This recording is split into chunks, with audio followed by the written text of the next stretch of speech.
This story belongs to my grandfather. It happened in 1932, when he was 17, living in a tiny town called Milford. Back then, Milford was even smaller, just a handful of shops, a church, and a river that ran along the edge of town. Grandpa and his best friend, James, were thick as thieves, always running around, fishing or sneaking into barns to swipe apples. James was a tall, wiry kid with a big laugh, the kind of guy everyone liked. That summer, they'd been spending a lot of time by the river, swimming or skipping rocks, especially on hot days. One evening, Grandpa was coming back from a card game at a buddy's house, cutting through the fields as the sun was setting, turning the sky all orange and gold. The path took him right by the river, a wide, slow-moving thing with willows hanging over the banks. As he got closer, he heard splashing and figured someone was cooling off. Sure enough, he saw a guy in the water, swimming in lazy circles near the shallows. Grandpa squinted and realized it was James, or at least, it looked exactly like him. Same lanky build, same mop of dark hair, even the same faded blue shirt James always wore. He was maybe 20 yards out treading water, and when he saw Grandpa, he waved and shouted, "Hey Charlie, come on in, water's perfect." His voice sounded just like James, all cheerful and familiar. Grandpa laughed and waved back, but he wasn't in the mood to swim. It was getting late, and he was tired from the card game. "Nah, I'm good, Jimmy," he called out. "Gotta get home before Ma has my hide." But James kept pushing, his grin wide but a little off, like it didn't quite reach his eyes. "Come on, man, don't be a square. Just a quick dip." Grandpa shook his head, starting to walk away, but James kept calling, "Charlie, come on. You're missing out." It was weird how insistent he was, like he really wanted Grandpa in that water. Grandpa just waved him off, saying, "Maybe tomorrow, all right?" That's when things got strange. James stopped splashing, just stood there in the shallows, water up to his waist, staring at Grandpa. His grin was gone, and his face went cold, like he was pissed. Grandpa said those eyes were like daggers, sharp and mean, not like James at all. He didn't say a word, just glared, and Grandpa felt a chill run down his spine, like he'd done something wrong just by saying no. "It wasn't my friend," Grandpa told me, his voice low. "I knew James my whole life, and he never looked at me like that."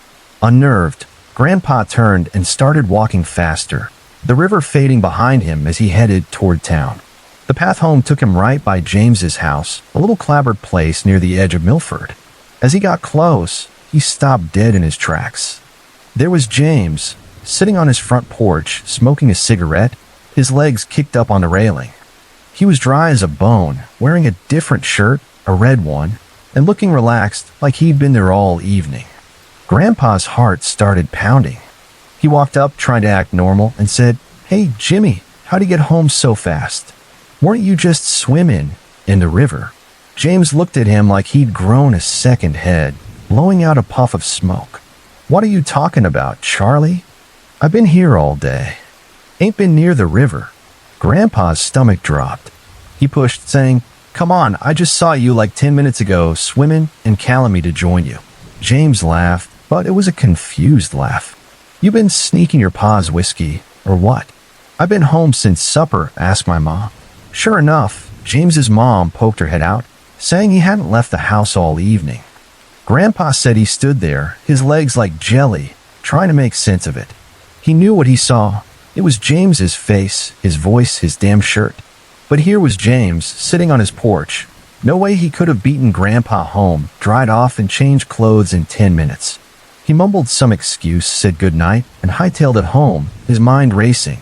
When he got to his room, he locked the door, something he never did, and sat up half the night, replaying that cold stare. I swear on my life it was him, Grandpa told me, his eyes distant. But it wasn't. And I don't know what would have happened if I'd gone in that water. He never told James about it, didn't want to sound crazy, but he stopped going to the river alone after that. He and James stayed friends, but Grandpa said he always wondered if something was out there, wearing his friend's face, trying to lure him into that river for God knows what. He'd heard stories about the woods around Milford, old-timers talking about things that weren't quite human, but he'd never believed them until that night. Even in 2015, at 80 years old, he'd get this look when he talked about it, like he was still 17. staring into those cold eyes. Back in 2015, when I was just 14, my family lived in a small town in upstate New York. Our house was this old two-story on a quiet street lined with maple trees. It was a freezing January night. I was up way later than I should have been, probably 3 a.m., sneaking some time on my ancient laptop playing games in my room. My parents were asleep downstairs, and my little sister was out like a light in her room next door. I had my headphones on, but they were cheap, so I could still hear stuff outside. That's when I heard it, a scream, high-pitched and desperate, coming from the front of the house. It wasn't like a movie scream. It was raw, like someone was terrified for their life.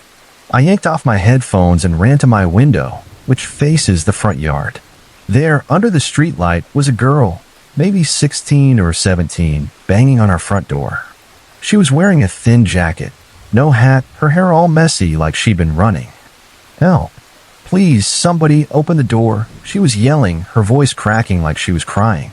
My heart was pounding, and I didn't know what to do. I was just a kid, I ran downstairs, tripping over my own feet, and found my dad already at the door, peeking through the peephole.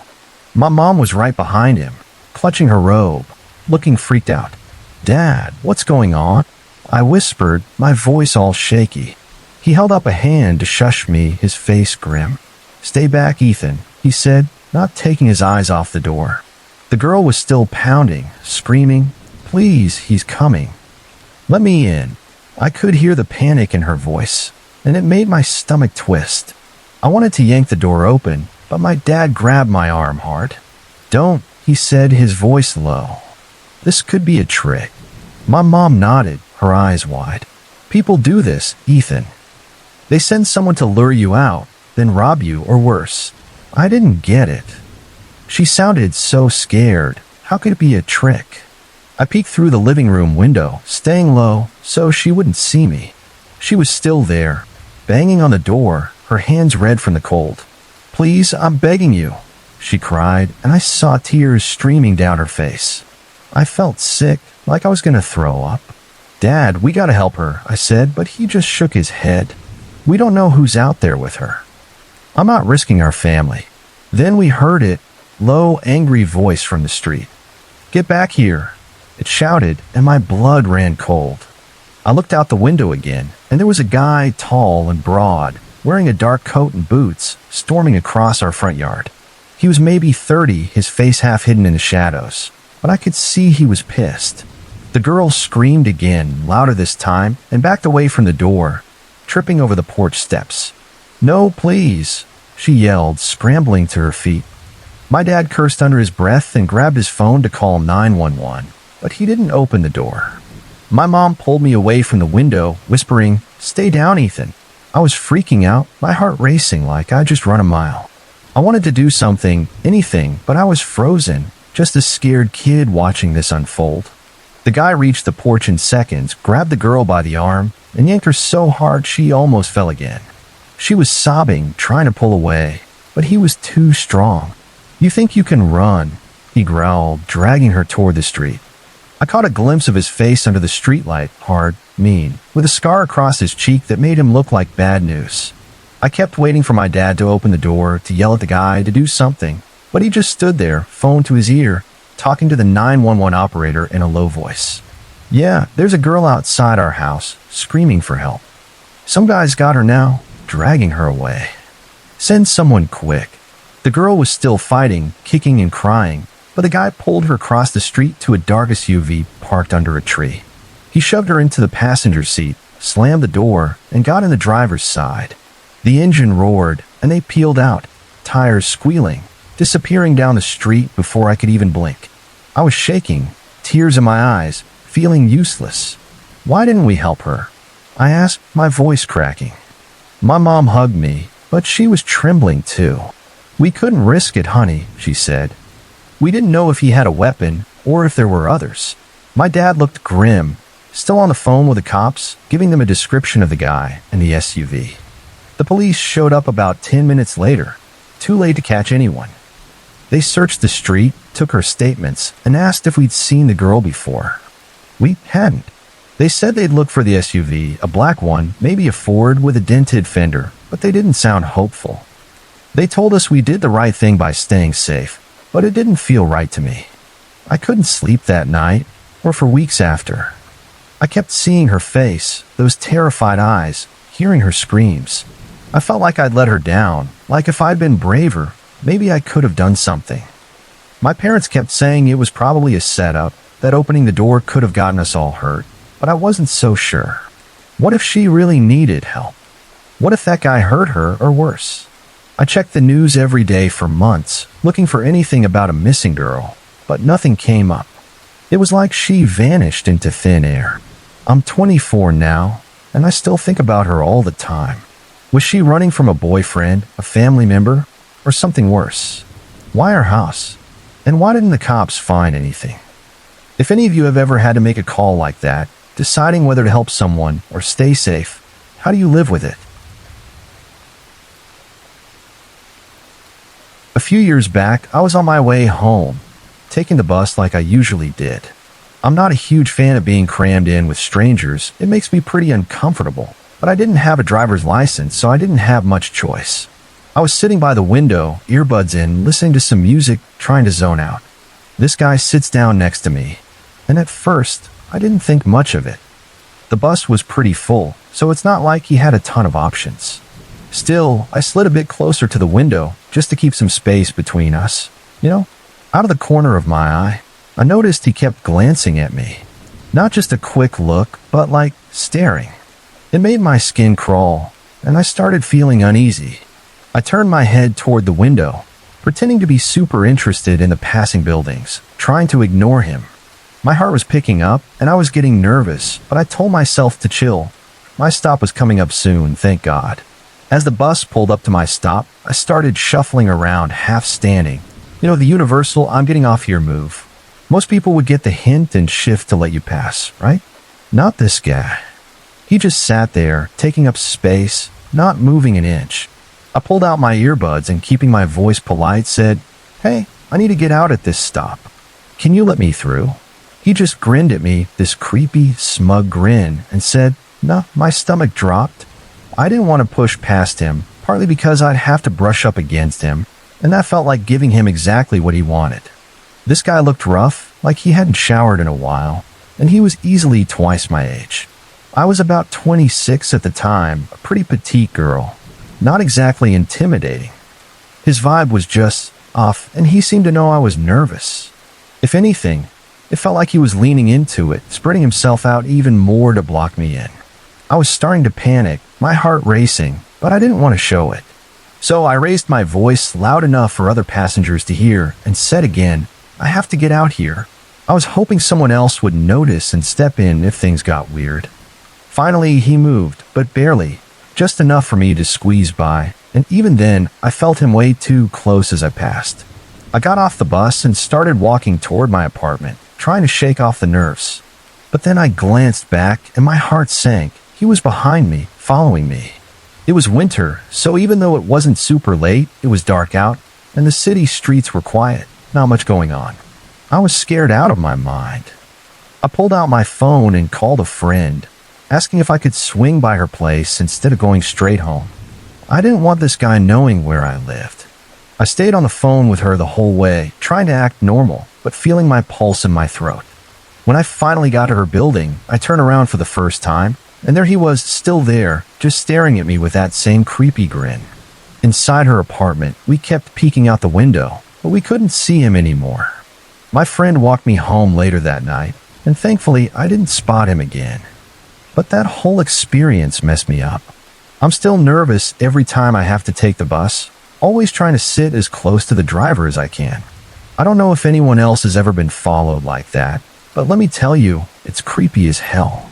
The way that guy acted, the way he seemed to enjoy making me uncomfortable, it still gives me chills. I don't know if he was just some weirdo or if he had worse intentions, but I'm just glad I didn't find out. I was working the night shift at this old assisted living facility, a place built back in the 1950s and remodeled in the 70s. Before it became what it is now, It was one of those grim drop-off-your-disabled family members kind of places. The layout was split up. The 200 and 400 halls used to house the kids' wing. The 100 and 300 halls were for physically disabled patients, and downstairs was the mental health wing with the 500 and 700 halls. Oh, and the linen room. That used to be a confinement room. Yeah, creepy, right? My first weird experience happened in November 2015, about a month after I started working there. I was on the night shift, checking the med card, when I heard a door open and slam shut somewhere down the hall. I figured it might be a patient wandering around, so I did a full sweep of the 400 hall. Nobody was awake, not a soul out of place. Brushed it off, but it left me a little uneasy. The next night, I was down in the laundry room, switching some linens to the dryer, when I heard what sounded like a young boy's voice. I couldn't make out what he was saying, but it was clear as day. A kid's voice in a place where no kids lived. I froze looking around, but there was nothing. Later that same shift, a patient who was a bit out of it hit the call button. When I went to check on her, she looked at me calm as anything and said, "I'm fine, but tell that little girl if she's cold, she can come take one of my blankets." I asked her to describe the girl, and she said it was a kid in a wheelchair, missing both her lower legs. My stomach dropped. I passed the story on to the next shift, and they just shrugged and said, "Yeah, that kind of thing happens a lot in the 400 hall." Like it was no big deal. Another time, my coworker and I were in the small laundry room, different from the one before, washing some soiled bedding after a patient had an accident. The door was propped open with a wedge, like always. We stepped out into the hall for a second, and out of nowhere, the door slammed shut hard. We yanked it open, and there was the wedge sitting on top of the dryer, like someone had picked it up and placed it there. No way it could have just fallen or slid there on its own. We looked at each other, hearts pounding, and didn't say much. What was there to say?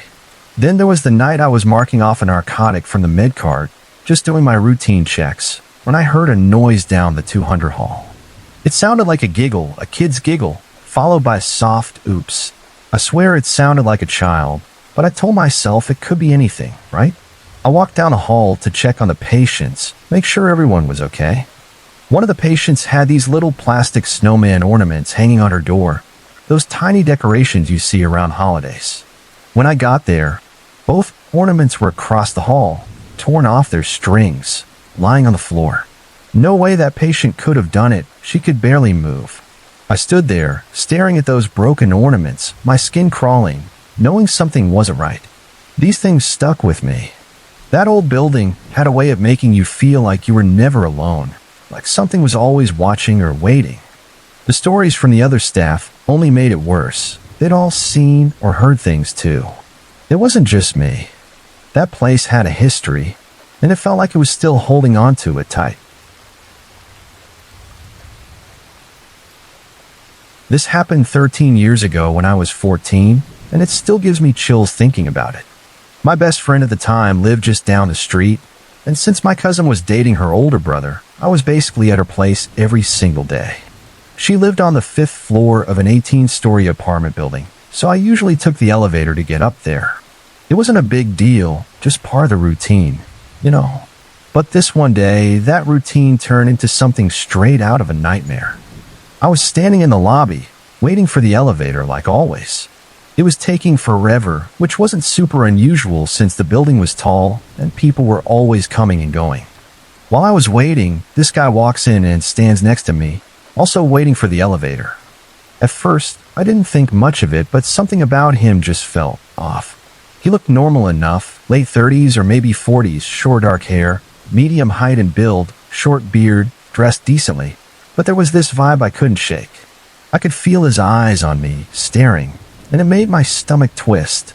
I was a small kid back then, barely 5 feet, and I looked younger than I was, maybe 11 or 12. That made it worse, like I was an easy target or something. I'd had stranger danger drilled into my head since I was little, and even though part of me thought I was being paranoid, my gut was screaming that something wasn't right. The elevator still hadn't shown up, and I just couldn't shake the feeling that I needed to get out of there. So I made a split-second decision. I casually walked away from the elevator and headed toward the stairwell, which was just around the corner. The second I was out of sight, I heard the stairwell door slam open behind me. My heart stopped, I didn't look back, I just bolted, running up the stairs as fast as I could. Back then, I was pretty athletic, always playing sports, so I could handle the stairs, but I was still terrified.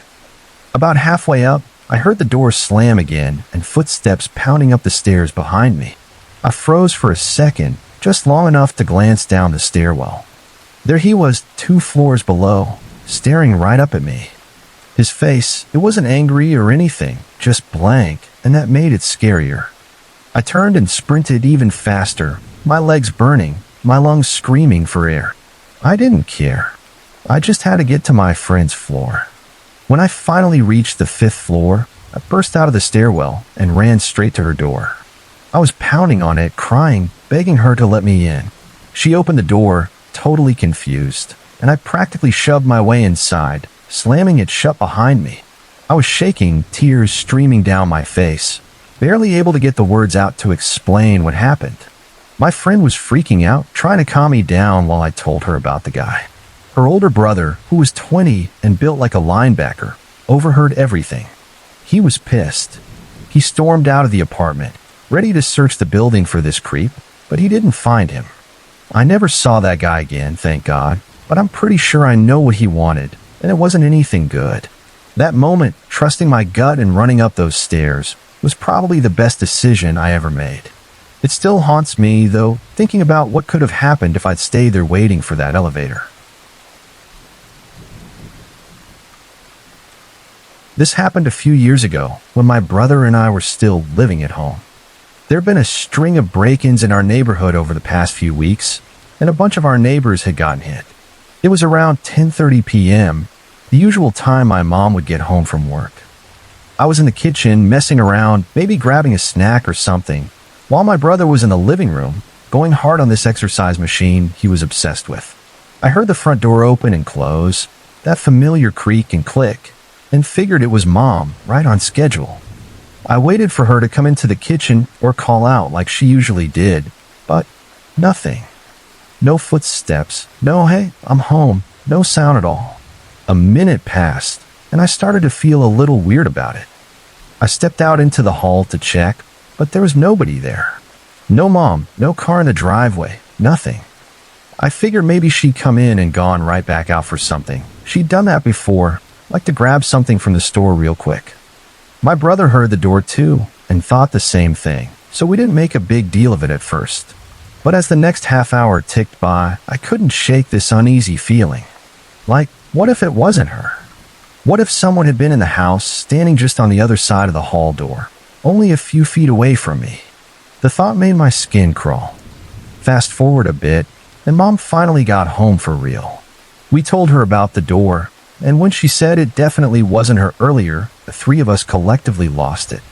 We realized that while my brother and I both heard the door open and close, like someone was coming in, we never heard anyone leave. That's when the panic set in. We tore through the house, checking every room, every closet, under beds, everywhere.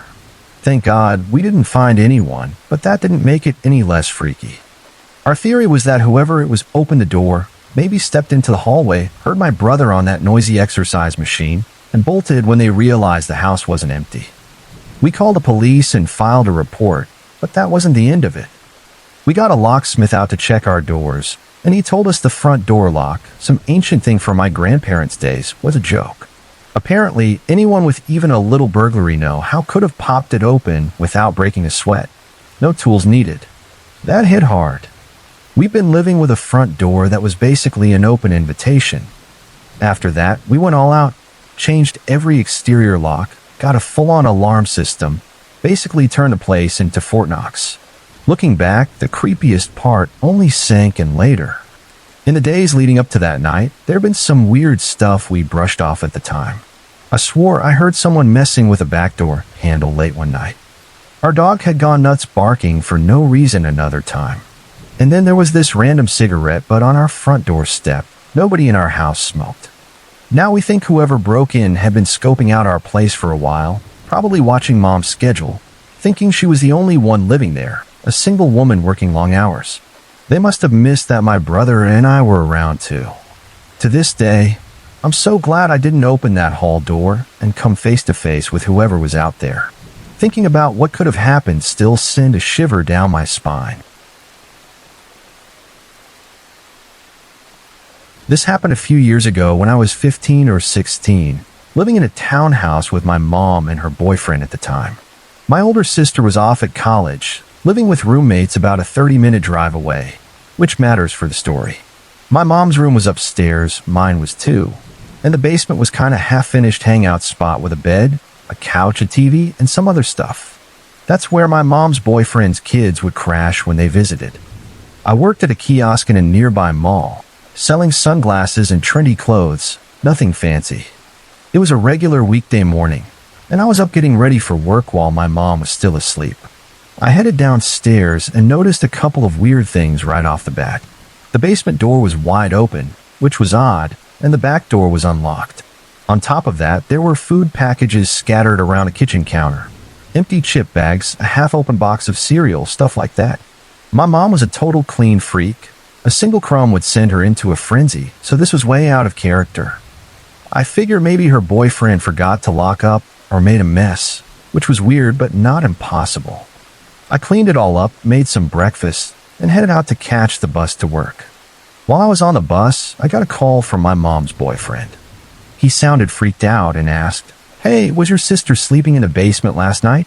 I was like, "What? No way, that doesn't make any sense. My sister didn't even have a key to our place, and nobody let her in as far as I knew. She was off at college, living her own life." I told him that, and he got quiet for a second before saying, "Well, then who's sleeping on the couch downstairs?" My heart dropped right into my stomach. He went on to tell me that some of his clothes were missing, which meant whoever was down there had gone into my mom's room at some point during the night, taken his stuff, rummaged through our kitchen, eaten our food, and even let our dog out of the living room. We kept the dog blocked off at night because he had a bad habit of charting down the basement stairs if the door was open. Now this random person was just sleeping on our couch. I was losing it. I couldn't focus at work, my mind racing with worst-case scenarios. Here I was stuck at the mall, while my mom was home alone with some stranger who'd wandered into our house. I called her boyfriend back, freaking out over the phone, but he told me to calm down, saying the guy hadn't done anything bad so far. Like that was supposed to make me feel better. By the time I got a hold of my mom later, she said the guy was gone. There was a rumpled blanket left on the couch, some food wrappers I'd already cleaned up, and the missing clothes, but no sign of him. Her boyfriend tried to brush it off, saying the guy was probably drunk and stumbled into the wrong house. But I wasn't buying it. Our back door wasn't broken. It was just unlocked, like someone had picked it. That takes focus, right? Not the kind of thing you do when you're wasted. We got lucky, really lucky, that this guy didn't get violent or do anything worse. But the thought of him creeping around our house, going through our stuff, maybe standing in my mom's room while she slept, it still makes my skin crawl. I try not to think about what could have happened, but it's hard not to. That day shook me, and I don't think I'll ever feel completely safe in that house again. My husband and I are amateur mushroom hunters, and 3 seasons out of the year, we're out in the woods, scouring forests, nature trails, and riverbanks for cool and edible wild mushrooms. Spring is the best time because that's when we hunt for morels, those super coveted mushrooms that are like gold to us. We know this one special spot along a riverbank where we can usually find a few dozen morels each year. It's not easy to get to. You have to duck under branches, climb over roots, and maneuver through thick brush, way off the main path. It's secluded, which is why we love it. 2 years ago, we were out there doing our thing, moving slowly, eyes glued to the ground, searching for those sneaky morels that blend right into the dirt. We were so focused, we didn't even notice how long someone might have been watching us. At some point, my husband glanced up and spotted a guy standing up ahead, just there. He wasn't doing anything, not saying a word, just standing in a way that felt like he was waiting for us to notice him. My husband nudged me and gave me a look like, "You see this guy?" We'd never seen anyone else in that spot before. It was right by a small, fairly busy park, but people usually stuck to the paved paths, not this hidden stretch by the river. There was something off about this guy, a vibe I can only describe as vaguely menacing, like he didn't belong there but wasn't lost either. My husband and I exchanged a quick glance, and since we were almost done with our hunt anyway, we decided to turn around and head back the way we came. A few moments later, I glanced over my shoulder, and the guy was gone. Poof, like he'd vanished into thin air. We tried to shrug it off, thinking maybe he was just some weirdo, maybe a homeless guy whose spot we'd accidentally wandered into. We kept going, retracing our steps, double-checking spots we'd already covered in case we missed any mushrooms. I was in front, my husband right behind me, both of us looking back every few steps, feeling more paranoid by the second. Then, out of nowhere, I looked up from the ground, and there he was again, standing about 30 feet away, blocking our path. My heart jumped into my throat. He had to have left the riverbank, moved through the woods, and circled around to cut us off like that. It wasn't an accident. He'd done it on purpose. I whipped around wide, and my husband saw him too over my shoulder. Without a word, he grabbed my hand, and we started moving fast, climbing up the hill to get out of the thick brush and back onto the paved path in the open park. My adrenaline was through the roof, my legs shaking as we broke into a sprint, running toward our car, which was parked a few blocks away because of some road construction. We didn't dare look back until we were far enough away, out in the open. When we finally did, we saw him step out from the brush, just standing there, watching us leave. He didn't move, didn't chase us, just stared, completely still. We got to the car, jumped in, and peeled out, talking the whole drive home about what the hell that guy wanted. Whatever it wasn't anything good. That day still bugs me, and I can't help but wonder what would have happened if we'd been farther apart while hunting, or if one of us had been out there alone. It makes my stomach turn just thinking about it.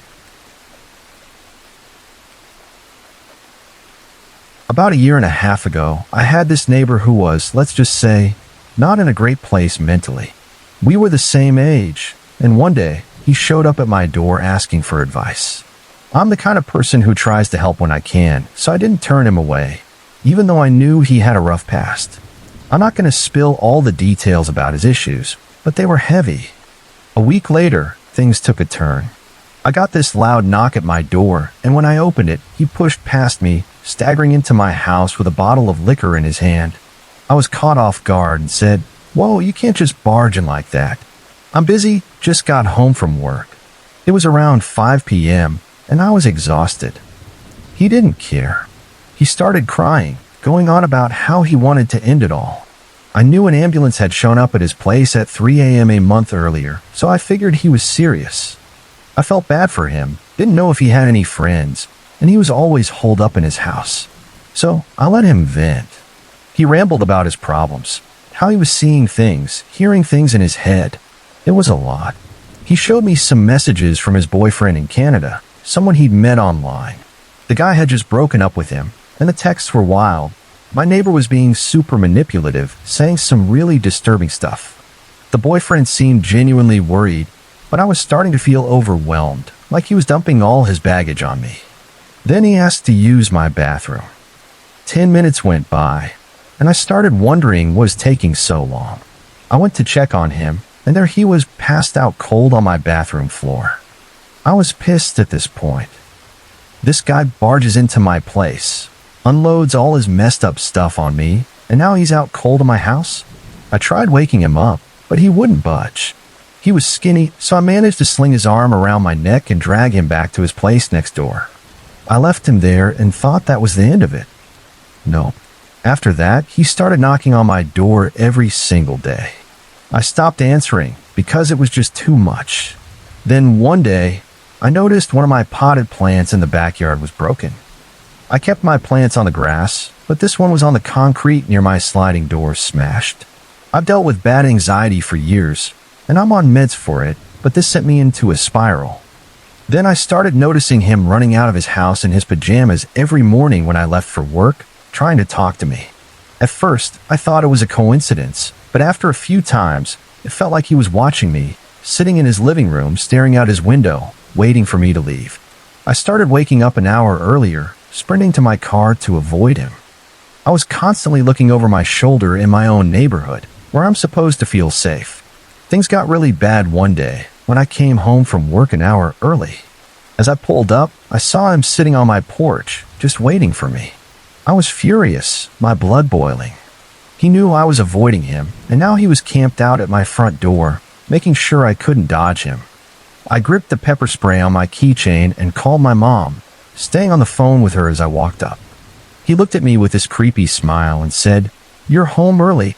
I held the pepper spray out in front of me and told him to get the hell off my property, that he had no right to be there, and I wasn't dealing with his problems anymore.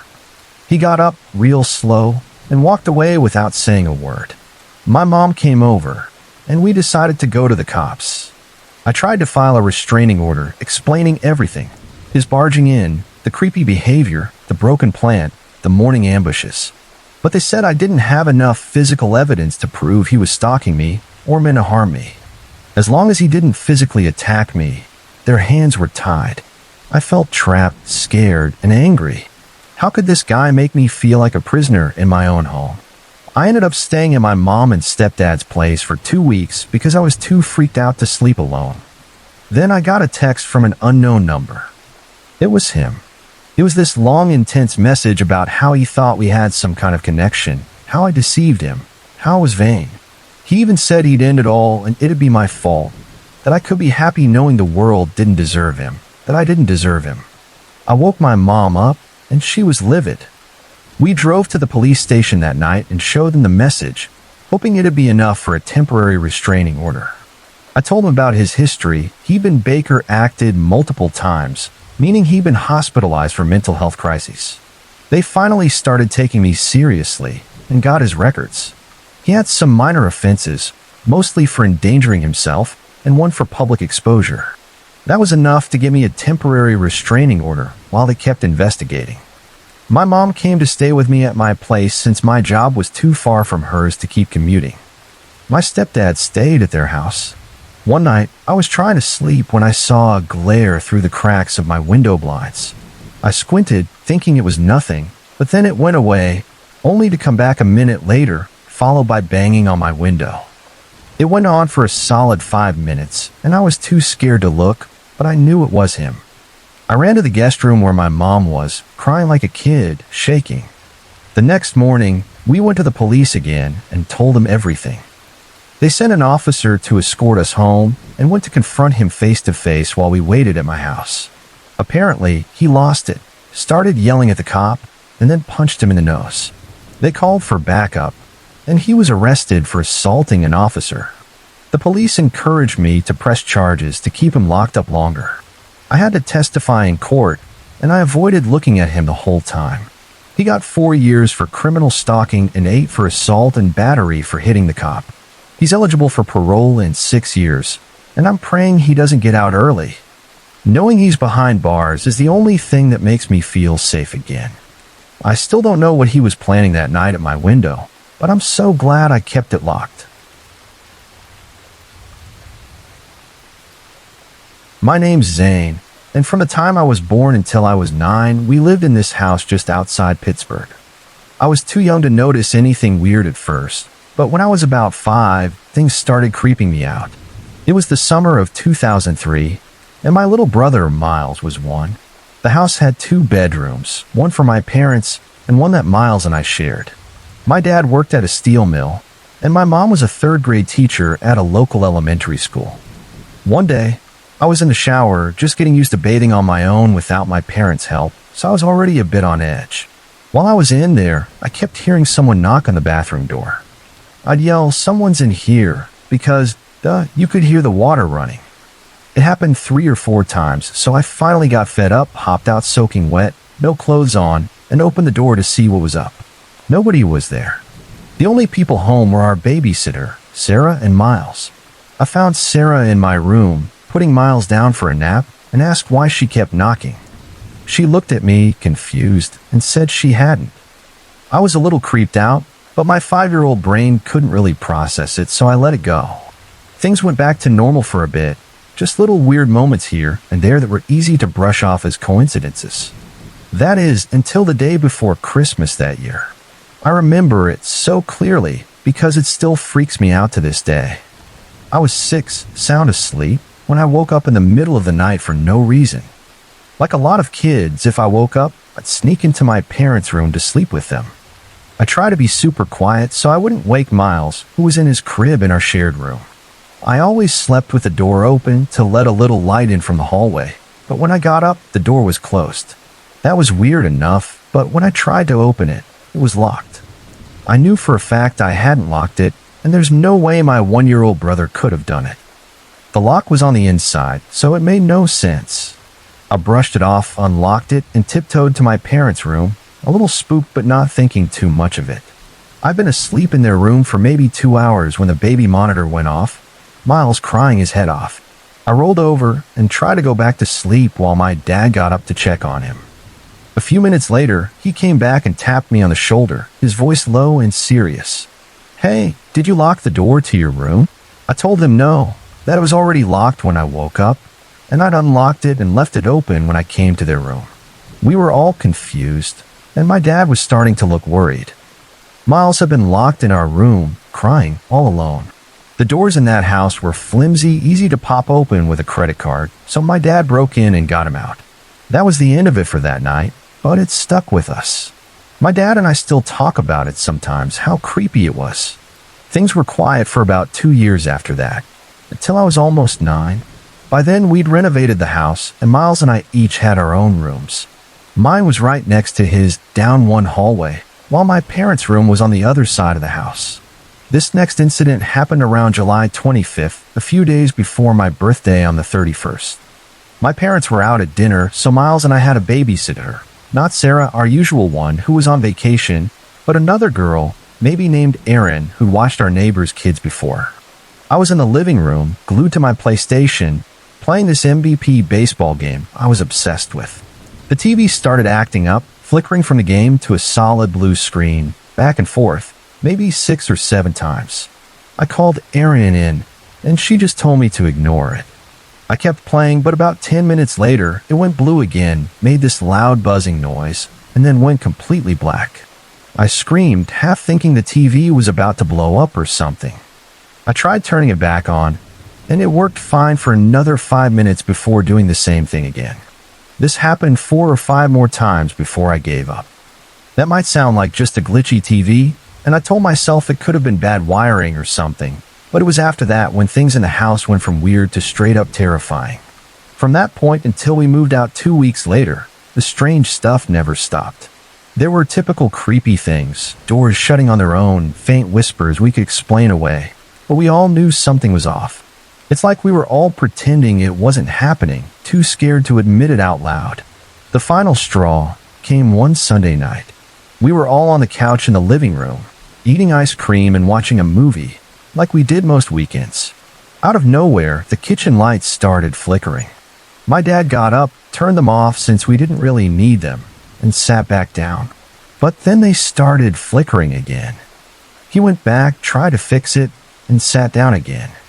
We got maybe 5 more minutes of the movie before the lights went nuts, flickering way more aggressively. My dad, fed up, went to unscrew the bulb, but just as he reached for it, the thing shattered. Glass flew everywhere, some of it cutting his face, the rest scattering across the floor. Right at that moment, Miles let out this scream, unlike anything I'd ever heard. At first, it seemed like a normal kid freaking out over the glass, but it kept going, getting louder and higher pitched, like nothing human.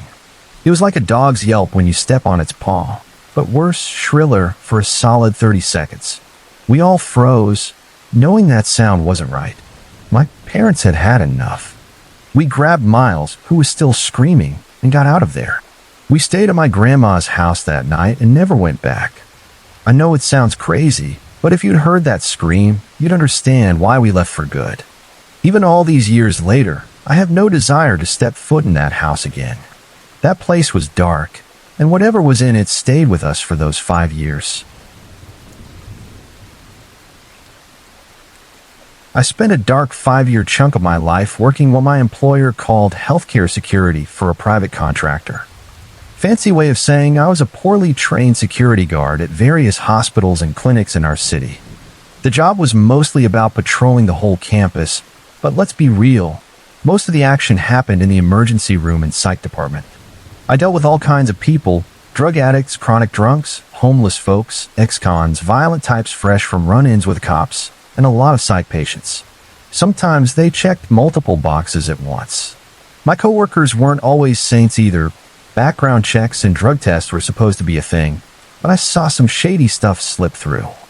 I even got a peek at some background check results, and let's just say passing was a loose term. I saw people get fired for some wild stuff, like assaults or harassment, but that's not my story to tell.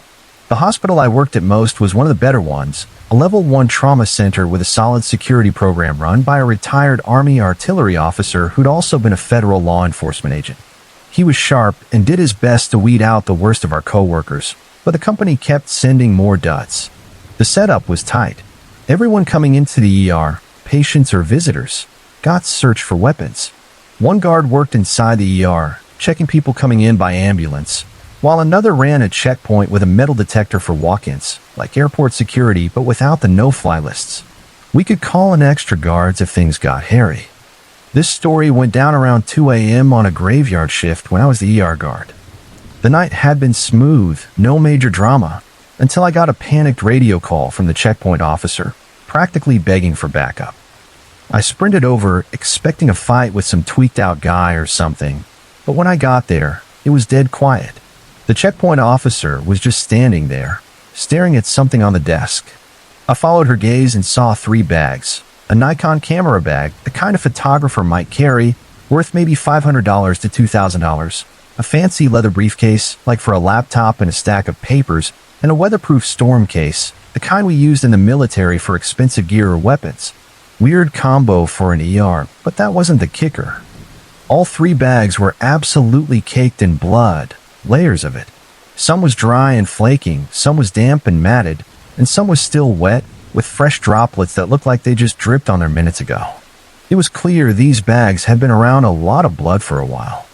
I looked at her and said, "What the hell happened?" She was almost speechless, but managed to explain that right before I got there. A guy had run into the hospital, screaming and ranting, covered head to toe in blood. She couldn't catch much of what he said, something about a dog and someone kicking down his doors. But when she asked to search his bags, he admitted there was a gun in the storm case. Not knowing what else to do, she sent him through to check in and kept his bags at the desk, then called me for help. I didn't want to touch the bags and risk messing up evidence, but we couldn't just leave blood-soaked stuff sitting out, freaking out other patients. So I grabbed a red biohazard bag, stuffed the bags inside to contain the mess, and called my supervisor. My supervisor was a chill guy, a friend of mine, and when I told him what was going on, he agreed we probably needed to call the cops, but hospital privacy laws made things tricky. We couldn't just spill everything about a patient to the police, so we decided to talk to the guy first to get a clearer story. We found him in his ER room, and to my surprise, he wasn't screaming or ranting anymore. He was calm, eerily calm for someone drenched in blood. He told us, cool as a cucumber, that he'd tripped over his dog at home because the little guy liked to hide under blankets. He said all the blood, way more than you'd expect, was from a tiny cut on his head, maybe from hitting a chair or his TV, he wasn't sure. He claimed he tried to sleep it off, but the blood soaked through a pillow, convincing him to come to the hospital. We weren't buying it. The nurse confirmed his forehead cut was minor, nowhere near enough to produce that much blood, and he showed no signs of blood loss, no dizziness, no weak vitals. We asked why he brought all these bags to the hospital in an emergency. He said he lived in a rough part of town, and his house had been broken into recently, smashed windows, kicked in doors, the works. He couldn't secure his place, so he brought his valuables, camera, computer, gun, to keep them safe. He even threw in a side story about someone stealing $50,000 worth of antique silverware from him. His story was getting wilder by the second, and that calm vibe of his made it creepier. We asked if we could put his bags in his car to avoid locking them in our safe, which we didn't want to do with all that blood. He said no way, his truck was busted too, windows smashed, doors chained shut to keep them from flapping open while he drove. That was it for us. We had to see this truck for ourselves. It wasn't hard to spot in the parking lot an old beat-up white Chevy pickup with a pile of trash in the bed, including open beer cans. The windows were gone, and the doors were rigged with chains, just like he said. But the blood? Holy hell, the inside of the cab was drenched, even more than the guy in his bags. Some was dry, some matted, some still wet, with droplets falling from the ceiling and pooling in the center console. The worst was this huge wave of blood splashed across the windshield, right in front of the driver's seat. No way anyone could have driven with that mess blocking their view. There were also small streaks of blood smeared around the outside, like someone had walked around it, wiping blood in random spots. We told the charge nurse, and she called the police. They showed up fast, multiple officers, like it was a slow night or they were just curious. They looked at the bags but wouldn't touch them, saying they didn't have probable cause to search without his permission. They talked to the guy, and he fed them the same story: dog, head injury, broken house, stolen silverware. All in that same creepy, calm tone. They didn't seem to believe him any more than we did, but they didn't call him out. They just asked for his address, checked with the police department in his city, and found no reported crimes or record on him. And that was it. No report, no nothing. My supervisor and I were floored. The local cops were known for being lazy, but ignoring this, it was unreal. I went back to the checkpoint and started writing my own report, making sure we covered ourselves by documenting everything we'd seen and done. It was quiet at that hour, so I had time to include every detail, even attaching CCTV footage of the blood-soaked guy in his truck. While I was still working on it, the guy got discharged. He'd cleaned up a bit, but his clothes were still stained with blood. He asked for his bags back, and before leaving, he opened the storm case right in front of me to check the serial number on his gun. It was a pristine 1911 handgun, spotless, no blood, brand new looking. He slammed the case shut, grabbed his bags, and walked out into the night. That was the last we ever saw of him.